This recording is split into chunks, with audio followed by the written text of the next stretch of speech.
Hello friends,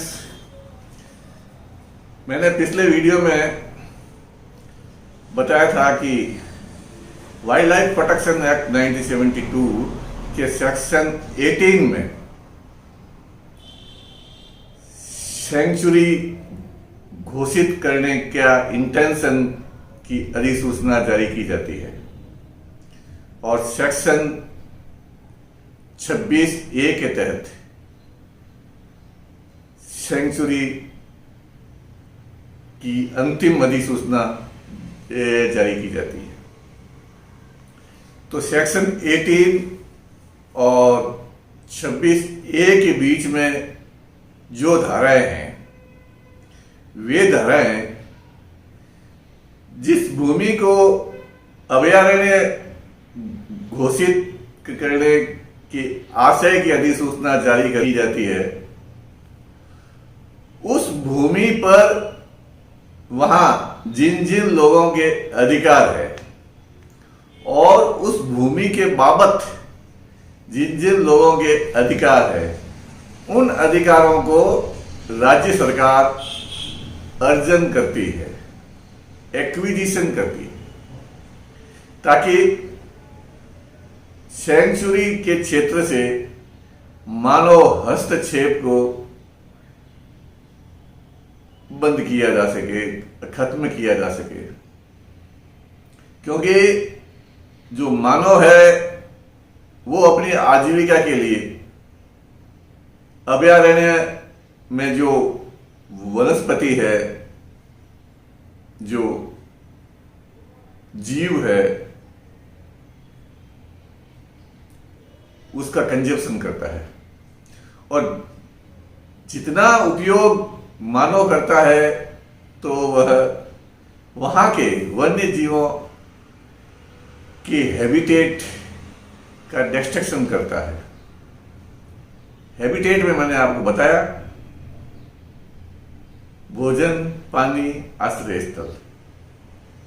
तो इस चीज को रोकने के लिए जिस क्षेत्र को अभयारण्य घोषित करने का आशय अधिसूचित किया जाता है, उस क्षेत्र में मानव के जो अधिकार होते हैं भूमि के और भूमि से संबंधित अन्य अधिकार, उनको राज्य सरकार अर्जन करके उनको वहां से हटाने का काम करती है।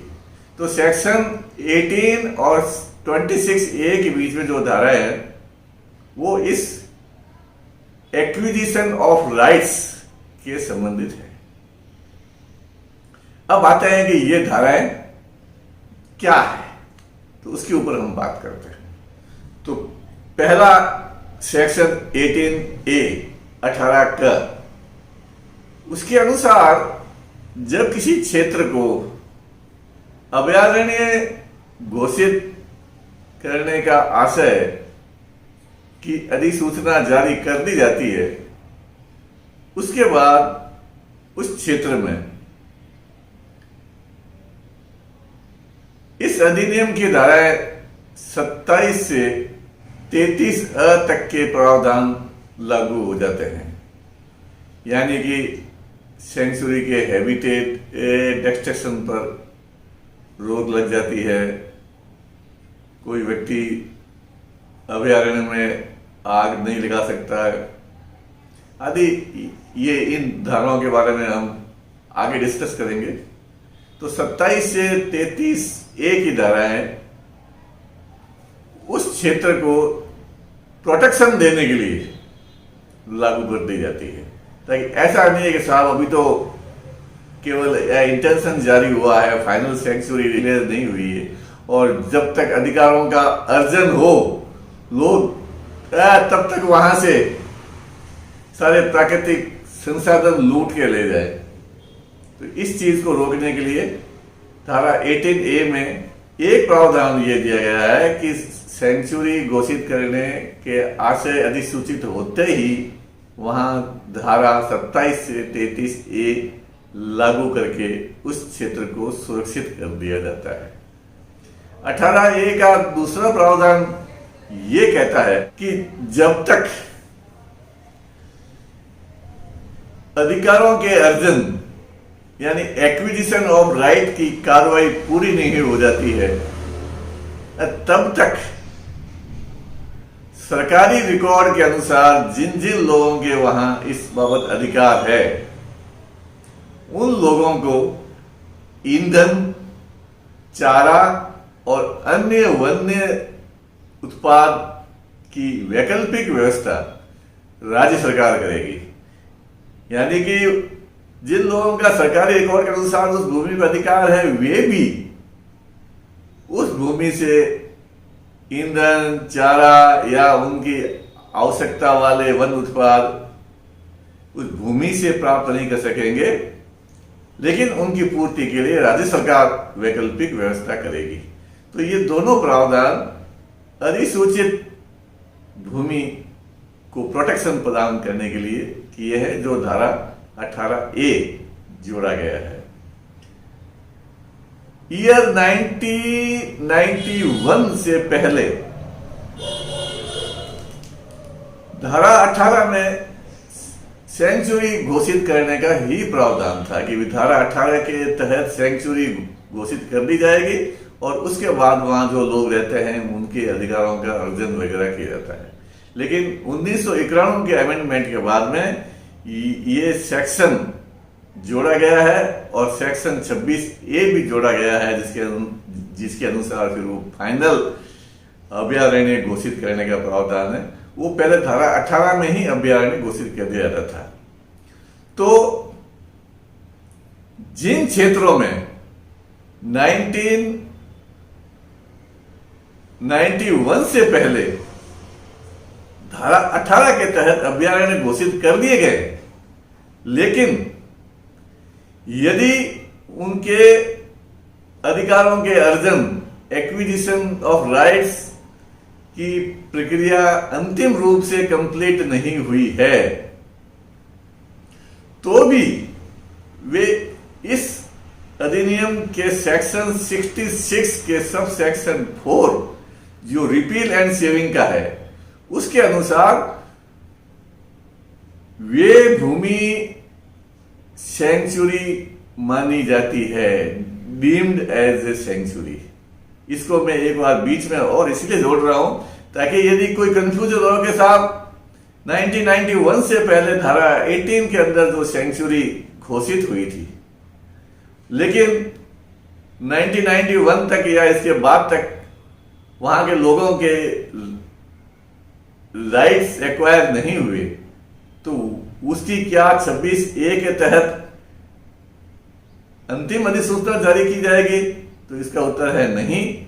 जो 1991 से पूर्व धारा 18 के अंदर सेंचुरी घोषित हो चुकी है, वे सेंचुरियां डीम्ड एज ए सेंचुरी, वे सेंचुरी मानी जाएगी। यानी कि उसके संबंध में 26A की अधिसूचना जारी नहीं की जाएगी, वे सेंचुरी ही है। जैसे राजस्थान में डेजर्ट नेशनल पार्क नाम से एक सेंचुरी है जो 1980 में घोषित हुई थी, लेकिन भूमि अर्जन की कार्रवाई नहीं हुई, तो वो आज भी अभयारण्य की वैधानिक स्थिति में है। सेक्शन 19 कहता है कि जब सेक्शन 18 के तहत किसी क्षेत्र को अभयारण्य घोषित करने का इंटेंशन अधिसूचित हो जाता है, तब धारा 19 के तहत कलेक्टर उस क्षेत्र में किस किस के अधिकार है, किस किस के क्या क्या अधिकार है, इसको जांच करके निश्चित करेगा कि भाई इन लोगों के ये इतनी जमीन है, इन लोगों के आने का, जाने का, रास्ते का ये अधिकार है। ये अधिकार जो कलेक्टर है वो धारा 19 के तहत सुनिश्चित करेगा। अब यहां धारा 19 में एक शब्द आया कलेक्टर, कि जो कलेक्टर है वो इंक्वायरी करके, जांच करके और लोगों के अधिकारों की लिमिट और स्थिति जो तय करेगा। अब ये कलेक्टर कौन होता है? सामान्य तौर पे तो जिला कलेक्टर है कलेक्टर, लेकिन धारा 26 में प्रावधान दिया है कि राज्य सरकार सामान्य या विशेष आदेश द्वारा धारा 19 से 25 तक की शक्तियों का उपयोग करने के लिए ये किसी अधिकारी को नियुक्त कर सकते हैं। यानी कि सेक्शन 26 के तहत स्टेट गवर्नमेंट किसी भी ऑफिसर को भूमि अर्जन के संबंधित कार्रवाई करने के लिए, उनकी इंक्वायरी करने के लिए धारा 19 से 25 तक जो शक्तियां हैं उसके उपयोग के लिए नियुक्त कर सकती है। तो स्टेट गवर्नमेंट किसी भी अधिकारी को नियुक्त कर सकती है। अब जो मैंने प्रैक्टिकल रूप से देखा, फॉर एग्जाम्पल ये डेजर्ट नेशनल पार्क की है सेंचुरी के संबंध में, उसमें कलेक्टर ने एसडीएम को ऑथराइज कर दिया, एसडीएम बाड़मेर को ऑथराइज कर दिया, एसडीएम जैसलमेर को ऑथराइज कर दिया कि भाई वो लोगों के दावों की सुनवाई करके और वो करे। एसडीएम ने इतना लापरवाही पूर्ण काम किया है कि यह सेंचुरी आज भी पीड़ित है, यानी कि वहां से मानव का दखल आज भी नहीं मिटा है। क्योंकि हम देखते हैं कि जो रेवेन्यू ऑफिसर्स होते हैं, आरएएस हो चाहे आईएएस हो, इनका वनों से और वन्य जीवों के प्रति भावनात्मक कोई संबंध नहीं होता है।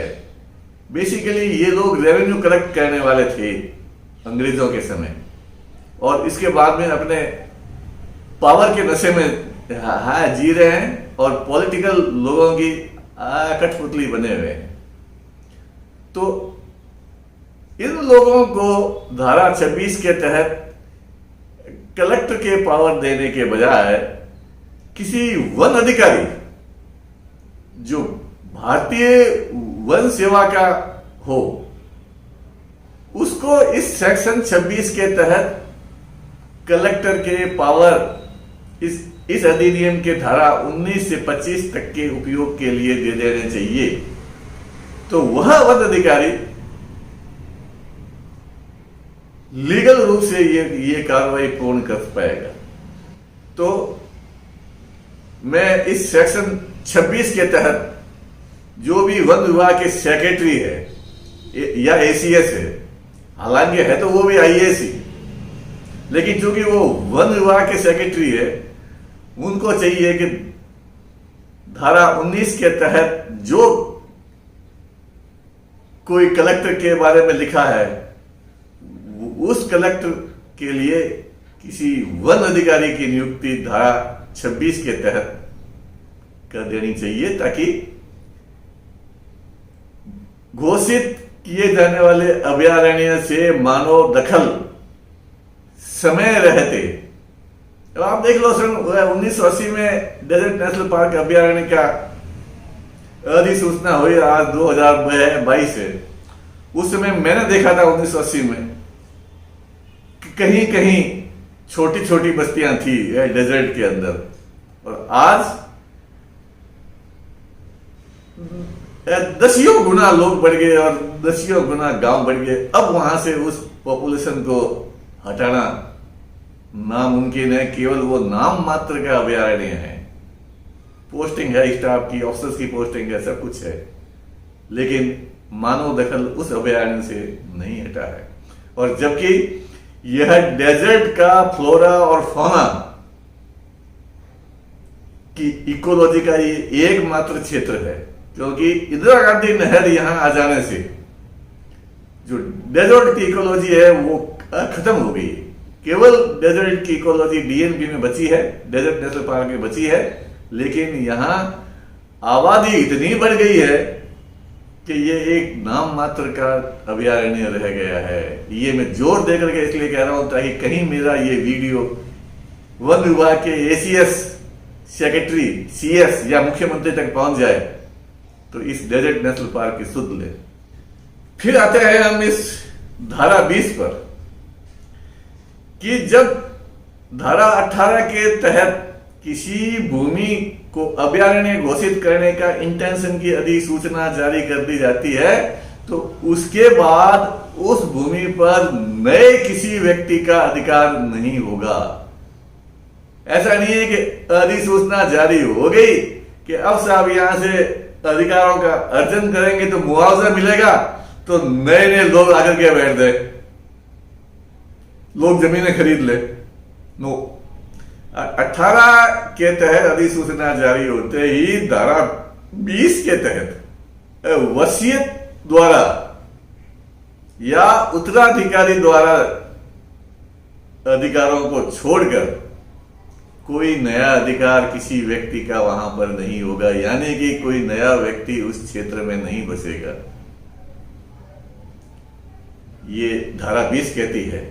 लेकिन डेजर्ट नेशनल पार्क जो है, मैं बार बार उसका नाम ले रहा हूं क्योंकि मैंने वहां सेवा की हुई है, उसके अंदर 1980 के बाद सेंचुरी घोषित होने के बाद इतने परिवार बस गए हैं नए नए, इसकी कोई सीमा नहीं।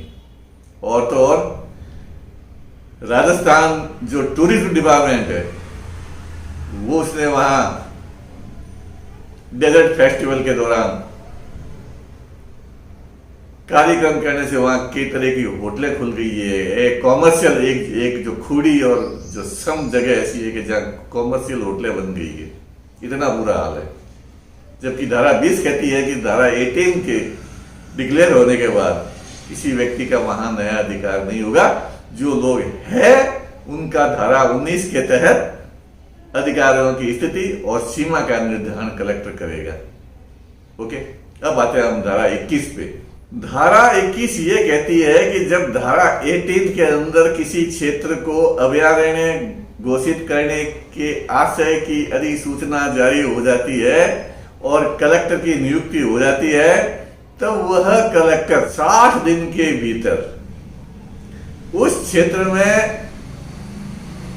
उद्घोषणा जारी करता है कि भाई जिस किसी का अधिकार इस सीमा के अंदर, वो सीमा निर्देशित करता है, सेंचुरी की सीमा जो अधिसूचना में जारी होती है कि इस सीमा के अंदर यदि किसी व्यक्ति का कोई भूमि के संबंध में या कोई अन्य अधिकार हो तो वे अपना दावा पेश करें।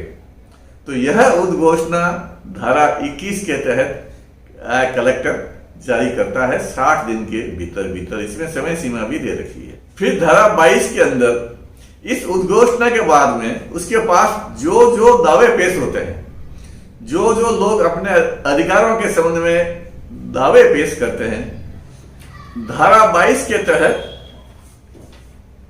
कलेक्टर द्वारा उन दावों की जांच की जाती है। तो कलेक्टर की नियुक्ति होगी, कलेक्टर उन दावों की जांच करने की कार्रवाई करेगा, उन दावों की स्थिति और लिमिट की जांच करेगा। अब इस जांच के लिए कोई कलेक्टर को अधिकार क्या होगा, कलेक्टर को पावर क्या होगा, ये पावर धारा 23 के अंदर दी गई है।